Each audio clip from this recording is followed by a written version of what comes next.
tuning after the track.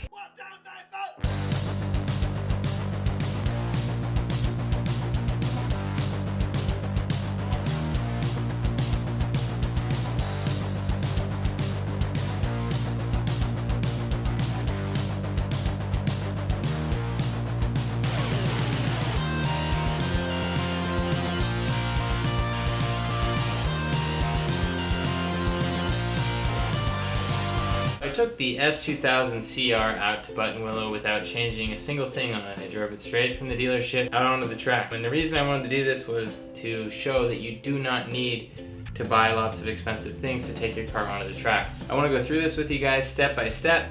We're going to go back to the track, make small changes, and then we're going to watch the improvement to the lap time on the car. What problems did I encounter at Buttonwillow? Buttonwillow is a fun track. There's lots of dust everywhere, so your car will get sandblasted. And then when someone does go off the track, you see this giant cloud of smoke, which is kind of fun. I was on brakes that the dealer put on. They came from an auto store out in Kansas.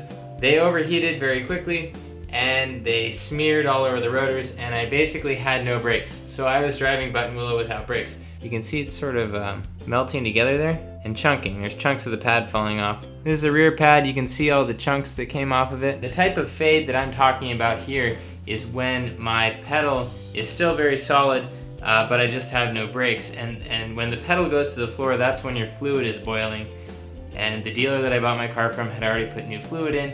The track checklist that you get in the mail will tell you that fluid is very important. Fluid is the one thing that you always need to keep fresh when you're going to the track. So if you did boil your fluid on your first track day, I recommend something like this, ATE Type 200 fluid. It holds up pretty well on the track. Before you go out and you buy a set of race pads, I recommend you buy a set of good street pads. Don't spend a lot of money until you know you want to get really into this.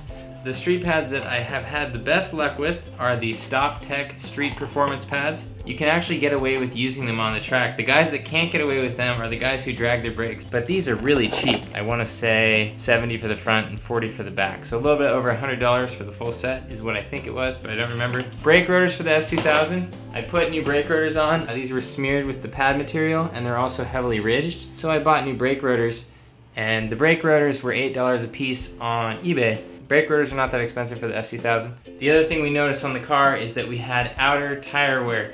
And the reason that is because the CR that I bought has the factory alignment still. You want to do camber AF. AF stands for as far as it will go. I got 2.8 degrees in the back and 1.9 degrees in the front on the stock adjusters.